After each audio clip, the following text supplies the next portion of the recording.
ورسوله فقد فاز فوزا عظيما. أما بعد، فيا أيها الناس، ndugu katika iman, sote tunafahamu ya kwamba katika mambo ambayo Allah subhanahu wa ta'ala ameyajalia kuwa ni mawili,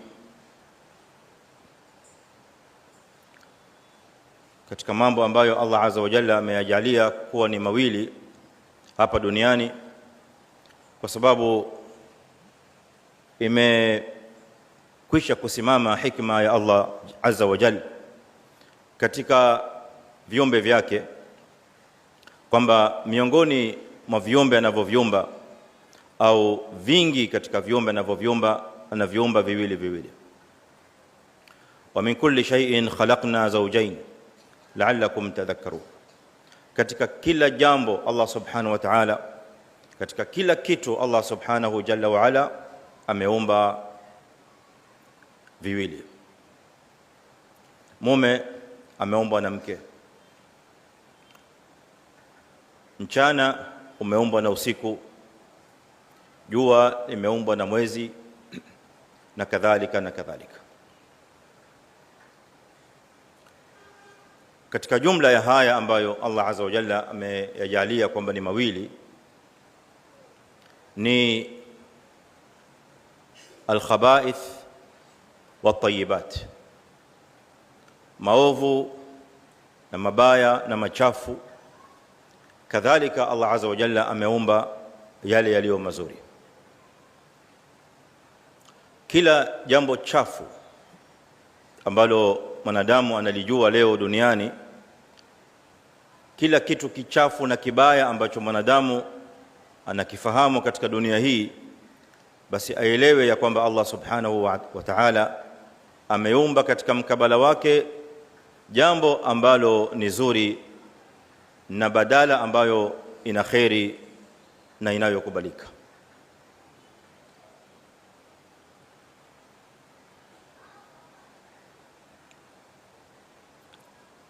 Anwani ya khutba ya Ijumaa ya leo, hatutazungumzia yote mawili kwa pamoja kwa sababu wakati hautaruhusu, bali tutazungumzia peke yake sehemu ya khaba'ith, sehemu ya machafu na mabaya. Tukishayajua tutajua kwamba katika mkabala wake kuna mambo ambayo ni mazuri. Na kwa sababu maudhui ya khaba'ith, mabaya na machafu, ni maudhui pana kubwa, tutatosheka na aya zilizomo ndani ya Qur'an tukufu ili tuweze kuelimika na kufahamu Allah azza wa jalla anatuambia nini kuhusu al-khaba'ith, mambo mabaya na machafu. Nukta ya kwanza ambayo Muislamu lazima aifahamu ni kwa mabaya na machafu yanapatikaniwa katika mambo yote ya maisha ya Muislamu. Kuna mabaya na machafu katika wanadamu, kuna mabaya na maovu katika wanadamu, kwa maana kwamba kuna wanadamu waovu na wabaya na kuna wanadamu wema. Hili analithubutisha Allah subhanahu wa ta'ala katika Qur'an akituambia katika surati Ali Imran, ma kana Allahu liyadhara almu'minina ala ma antum alayhi hatta yamiza alkhabitha min at-tayyib.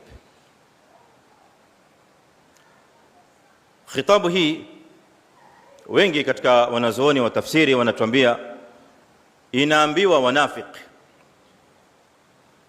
na makafiri. Allah azza wa jalla anawaambia ma kana Allahu liyadhara almu'minina ala ma antum alayhi. Allah azza wa jalla hawezi kuwaacha waumini katika hali hii ambayo nyinyi wanafiki mupo ndani yake, hali ambayo wanafiki wamechanganyika na waumini. Hajulikani mu'min ni yupi na mnafiki ni yupi.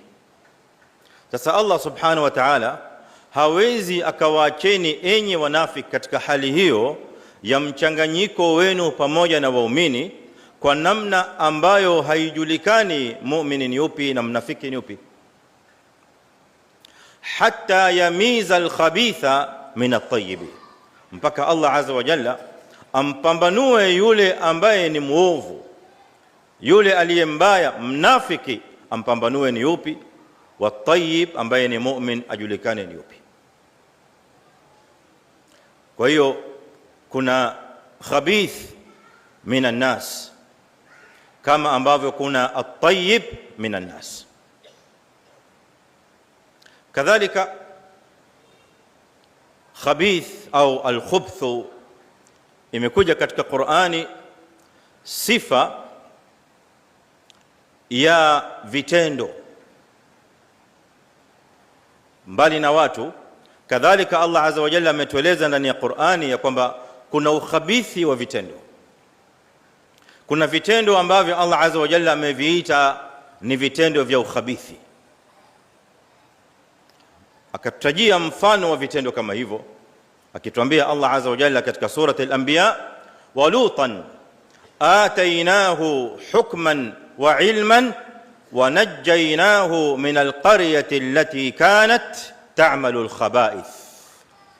Namkumbuke Lut, nabii wa Allah subhanahu wa ta'ala aliyetumilizwa, ambaye atainahu hukman wa ilman, tuliyempa hukmu pamoja na elimu,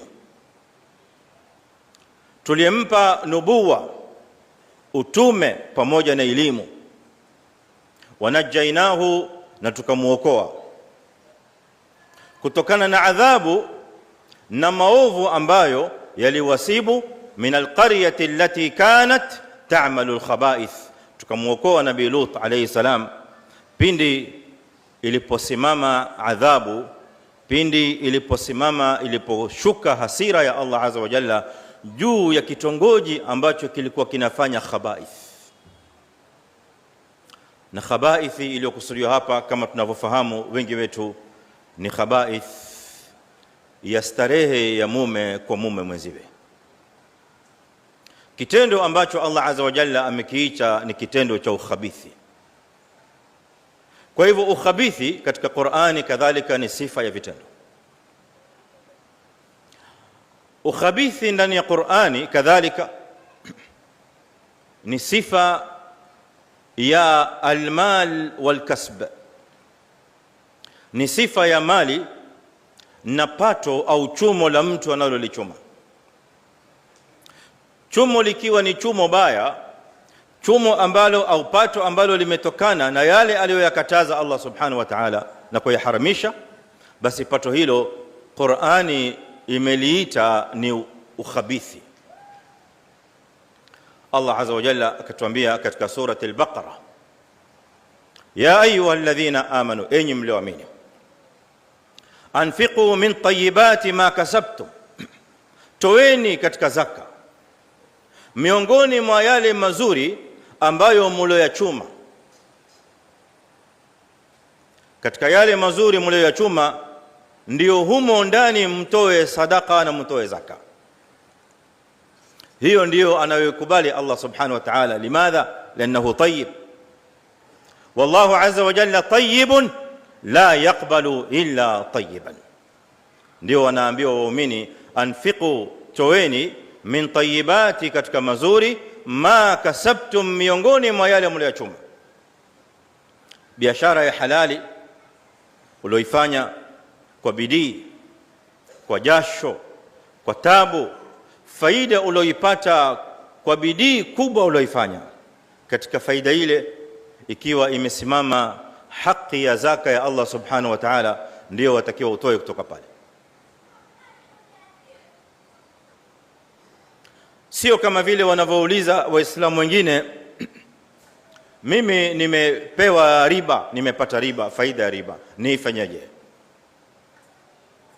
Allah subhanahu wa ta'ala asema, wala tayammamu alkhabitha minhu tunfiqun walastum biakhidhihi illa an tughmidu fihi.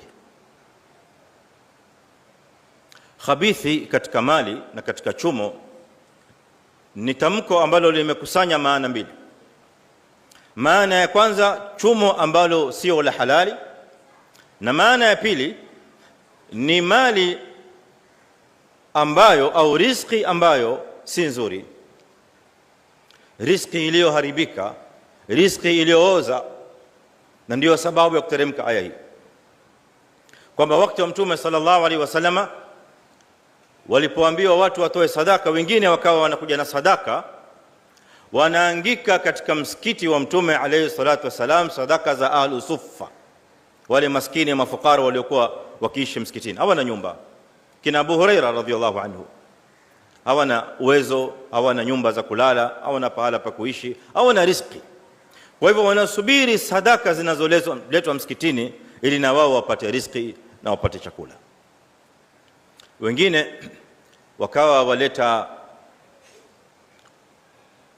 tende wanaziangika ambazo zishaharibika,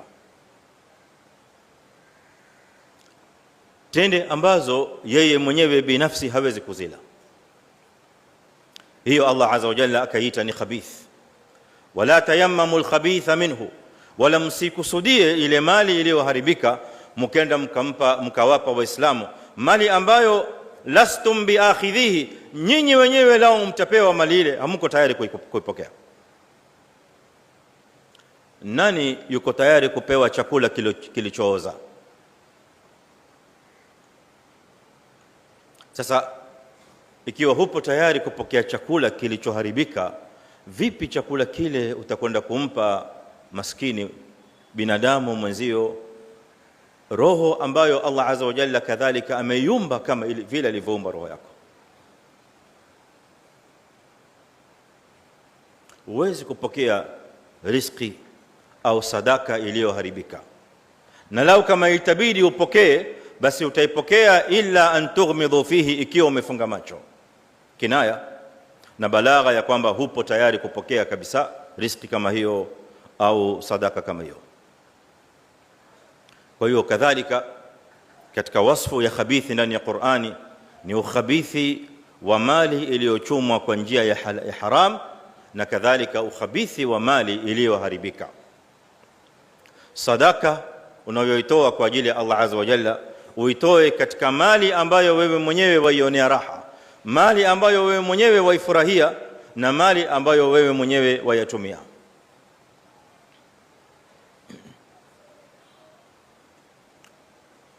Pia maagizo na mafundisho haya yamekuja katika sura An-Nisa kuhusiana na mali ya mayatima. Wa atul yatama amwalahum wala tatabaddalu alkhabitha bit-tayyib, na wapeni mayatima mali zao pindi watakapokuwa wamebaleghe. Sasa wanastahiki kuregeshewa wenyewe mali zao. Enyi wasimamizi wa mali za mayatima, kuna watu wanasimamia mali za mayatima wanaitwa ausiya, wale wanaochukua mamlaka ya kusimamia mali za mayatima. Sasa mali ile, yule yatima atakapokuwa amebaleghe, amri ya Allah azza wa jalla inasema mregeshee mwenyewe yatima mali yake vile ulivyoipokea.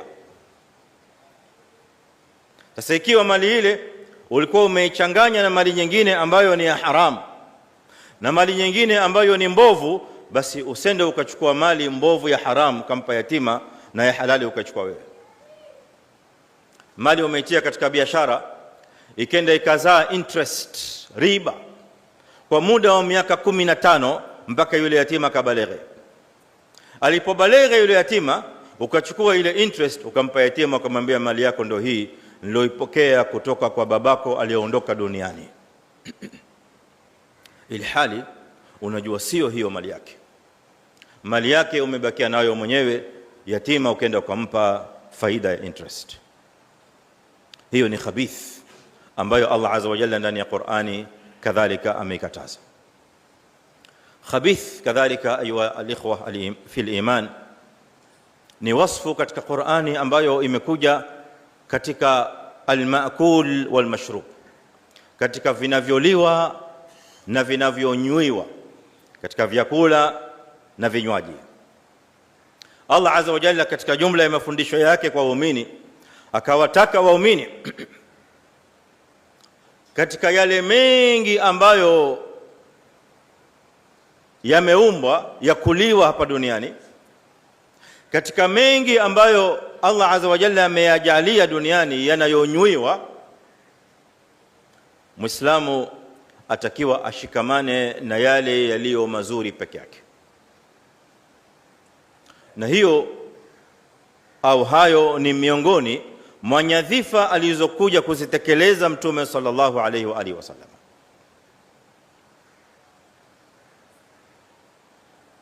Allah azza wa jalla katika kutueleza sifa za mtume huyo Muhammadin alayhi salatu wasalam, alladhina yattabi'una ar-rasula an-nabiyya al-ummiyya, huyo wale ambao wanamfuata mtume ambaye ni an-nabii,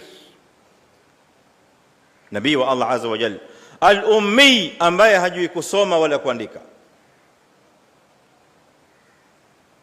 Miongoni mwa sifa zake, miongoni mwa nyadhifa alizokuja kuzitekeleza mtume sallallahu alaihi wasallama, Allah azza wa jalla katika aya hii akatuambia, wa yuhillu lahum at-tayyibat wa yuharrimu alaihim al-khaba'ith. Mtume huyu katika kazi zake alizokuja kuzifanya, amekuja kuwahalilishia waislamu na waumini at-tayyibat, vile vyote vilivyo vizuri, wa yuharrimu alaihim, na amekuja kuwaharamishia al-khaba'ith, vyote vilivyo ni khaba'ith, vyote vichafu na vibaya amekuja kuviharamisha. Ma hiya al-khaba'ith? Ni vyakula na vinywaji vipi ambavyo vinajulikana kwamba ni khaba'ith? Wanazuoni wanasema kullu ma'kulin au mashrubin yatarattabu ala ta'atihi dararan ala al-abdani wal-uqul. Kullu ma'kul, chakula chochote kile, chochote unachokila au kukitafuna, chochote unachokunywa au kukimeza, ambacho unapokitumia yatarattab ala ta'atihi, itakupelekea katika darar, katika madhara, ala al-abdan, madhara ya mwili, au al-uqul, au madhara ya akili. Hayo yote kwa wanazuoni yanaitwa khaba'ith. Sasa huu ni mwongozo alioteremsha Allah subhanahu wa ta'ala ndani ya Qur'an. Wale waislamu waliopiswa akili, walio na pungufu fulani za ufahamu, wanaodai kwamba haamini kuwa chakula fulani ni haramu ndani ya Qur'ani hadi aone aya inayotaja chakula kile.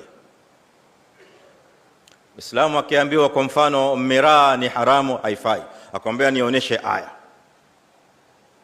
Sigara ni haramu, haifai, nionyeshe aya. Jambo fulani ni haramu, haifai, nionyeshe aya. Sio huu mwongozo wa Qur'ani. Qur'ani si kitabu ambacho kimekuja kutaja misamiati, si kitabu ambacho kimekuja kutaja vifungu vyote vya vitu ambavyo anavitumia Muislamu vinavyofaa na ambavyo havifai. Sio huo mwongozo wa Allah subhanahu. Kitabu cha Qur'ani ni kitabu ambacho kimekuja kuteremsha mwongozo, kimekuja kutaja principle, hudan linnas wa bayinatin min alhuda walfurqan. Kwa hivyo Qur'ani inatosheka kwa kutaja mwongozo peke yake. Sasa kutumia ule mwongozo ndio Muislamu sasa anatumia kama kiegezo. Ule mwongozo wa Qur'ani ndio mizani ya kupima na kuangalia kipi kifaacho na kipi kisichofaa.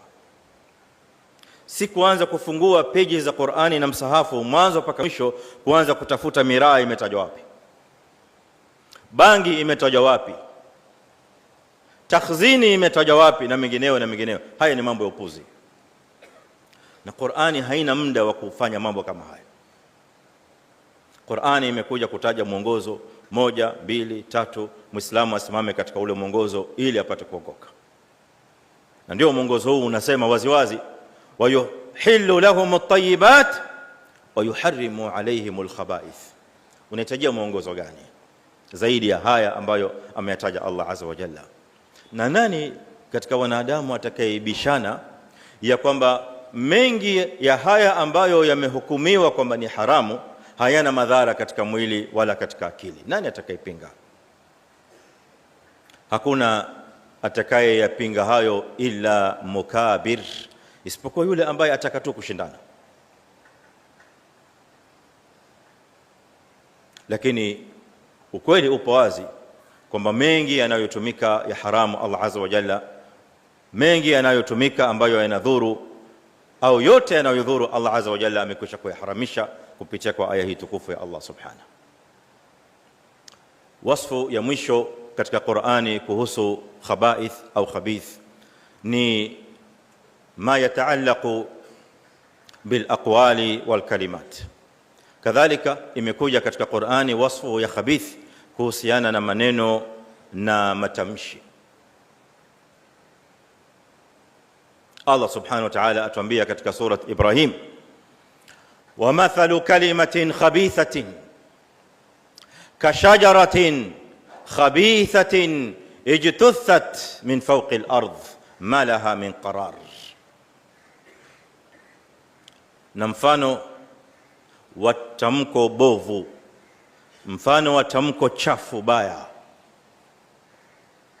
mfano wake ni mfano wa mti ambao umeng'olewa katika ardhi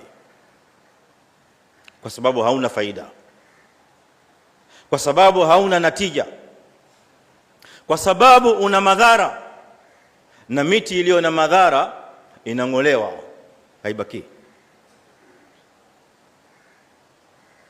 Mti ambao unapinga watu njia, mti ambao unasababisha madhara fulani kwa watu, ule mti kawaida unang'olewa, hauwezi kubaki ukaendelea mti ule.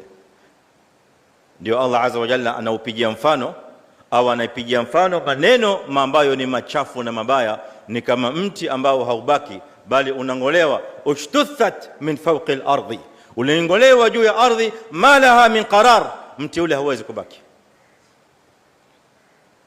Lakini mti ulio na manufaa na mti ulio na faida kwa wanadamu na waja, mti ule si kwamba unang'olewa, bali unawachwa unakuwa na unakuwa zaidi na zaidi mpaka unakuwa mrefu, unatoa mazao na unatoa faida.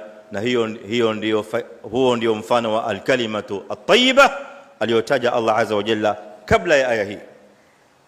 Wa daraba Allahu mathalan kalimatan tayyibatan kashajaratin tayyibatin asluha thabit wa far'uha fi as-sama', ambayo ni kwanza kalimatu la ilaha illa Allah Muhammadur Rasulullah.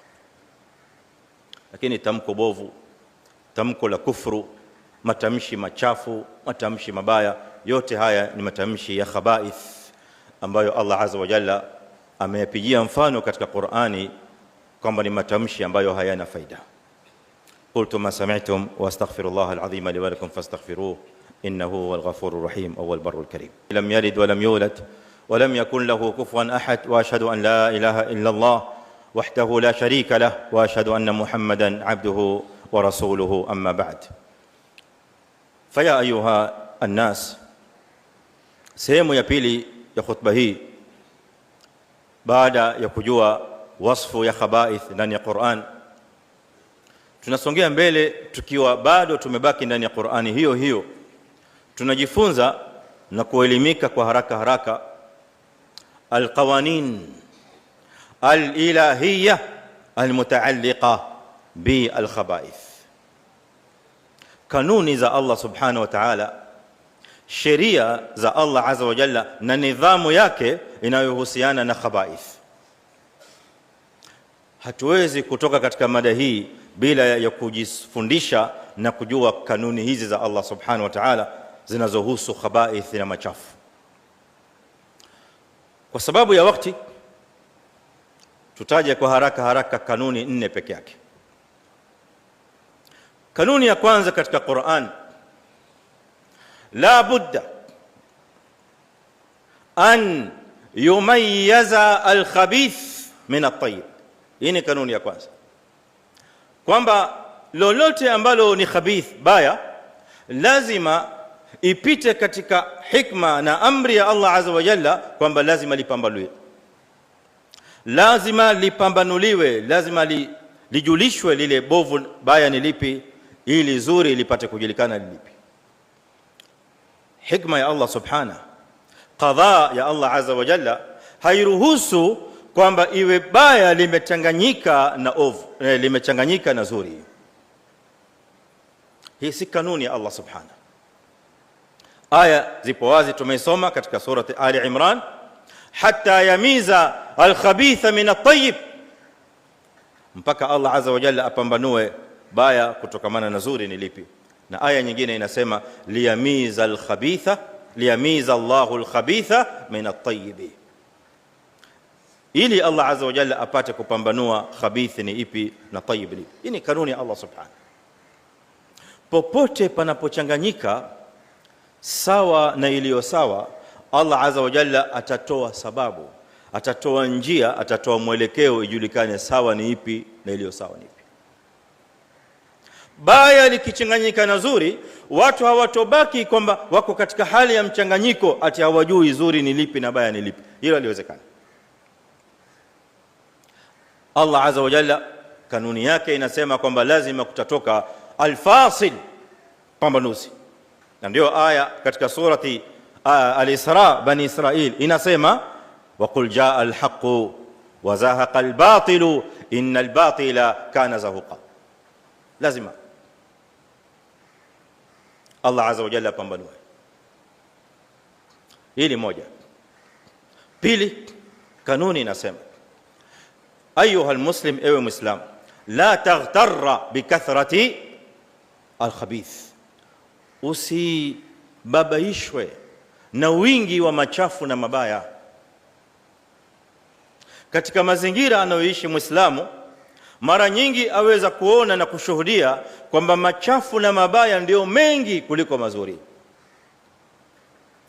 Machafu na mabaya katika watu ndio wengi, machafu na mabaya katika mali na biashara ndio nyingi na katika pato, machafu na mabaya katika vitendo ndio vingi, na machafu na mabaya katika vinywaji na katika ndio vingi, kulingana na mazingira yale aliyoko ndani yake muislamu. Sasa hayo yote, ewe muislamu, yasikubabaishe mpaka ukadhani ya kwamba pengine labda ina maana kwamba haya machafu ni mazuri. La, machafu yatabaki vile vile kwamba ni machafu, hata kama ni mengi, hata kama yameyazidi yale mazuri, lakini yatabaki kwamba ni khabithi vile vile. Na wewe muislamu usimame pale pale alipokusimamisha Allah subhanahu wa ta'ala, maana aya ya Qur'ani inasema la yastawi alkhabithu wattayyibu walau a'jabaka kathratul khabith. Hiyo ni suratul Maida aya 100. Haiwezi kuwa sawa baya na zuri, maovu na mazuri, chafu na kitu kizuri, haiwezi kuwa sawa katika vitendo, katika watu, katika pato, katika biashara, katika kila kitu. Haya ambayo Allah azza wa jalla ameyataja haviwezi kuwa sawa. Walau a'jabaka kathratul khabith, hata kama utapendezewa na kwamba yale mengi ni yale maovu na mabaya ni mengi, ukaghurika nayo, la, yatabaki vile vile ni mabaya, yatabaki vile vile ni maovu. Kanuni ya tatu katika Qur'an kuhusiana na khabaith inasema al-khabithu yatawafaqu ma'a jinsihi. Hii ni kanuni ya tatu ya kwamba ovu na baya kawaida itakuwa inalingana na mwenziwe. Jambo ambalo ni ovu na mbaya katika haya matano tuliyotaja ndani ya Qur'an. Qur'ani imetaja wasfu ya khabaith katika mambo matano tumeyataja katika khutba ya kwanza. Sasa lolote baya katika haya, baya katika watu, baya katika amali, baya katika biashara na mali na mengineo, saa zote itakuwa inalingana na ovu ambalo ni mwenziwe. Haiwezi kulingana na zuri, maana baya limelekea mashariki na zuri limelekea magharibi. direction zake zipo tofauti, haziwezi kwenda kukutana pahala fulani. Allah azza wa jalla ndiye anayetoa uthibitisho wa maneno haya akitwambia alhaq tabaraka wa taala alkhabithatu lilkhabithina walkhabithuna lilkhabithat. Aya hii iliyopo katika surati An-Nur, wanazuoni wa tafsiri wakatutolea tafsiri mbili na zote zinafaa, zinakubalika. Tafsiri ya kwanza ni kwamba maneno machafu, maneno mabaya, maovu yanakwenda yanalingana na wale watu walio waovu katika wanawake au watu walio waovu katika waume, na kadhalika waume na wanawake walio na maneno machafu watalingana na wao kadhalika, ambao ni wachafu, wao wenyewe ni wachafu, watalingana na maneno yao machafu wanayoyazungumza. Kwa maana ya kwamba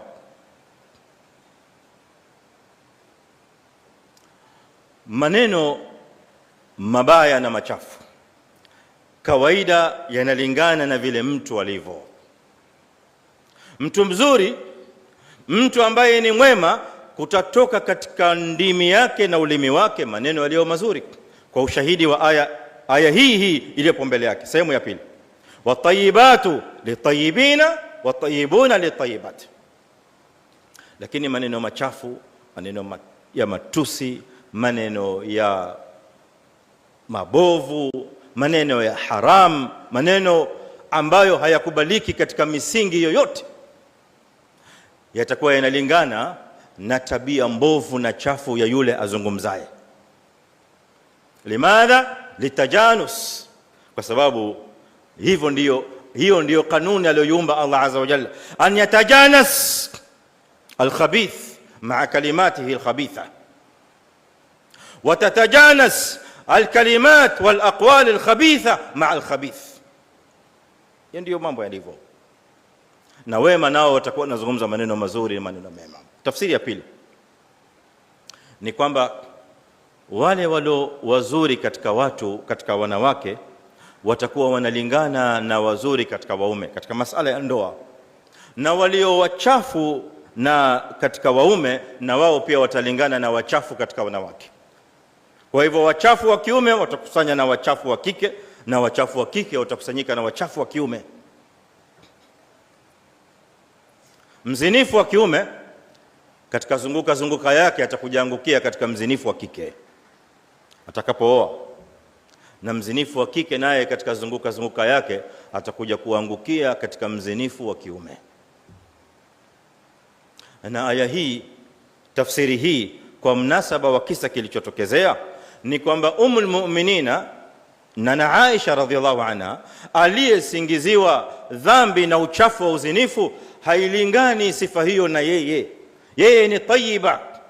Kwa hivyo atakuwa analingana na mumewe ambaye ni Rasulullah sallallahu alaihi wasallam ambaye ni tayyib. Na huyu mchafu aliyetangaza maneno haya machafu, Abdullah ibn Ubay bin Salul, yeye ndiye atakayelingana na wake wao ambao wanasingiziwa na uzinifu na uchafu kama yeye.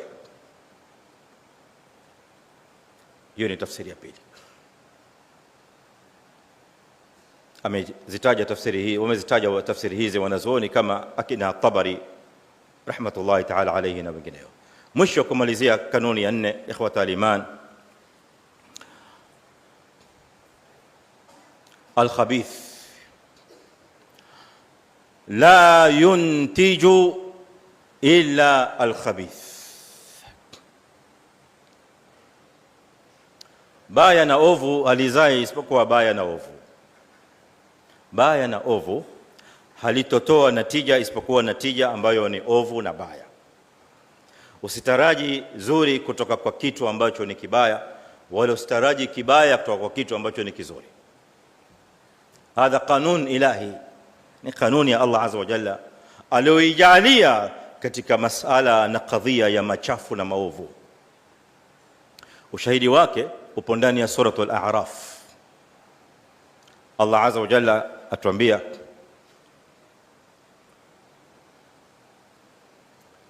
والبلد at-tayyib, na ardhi ambayo ni nzuri,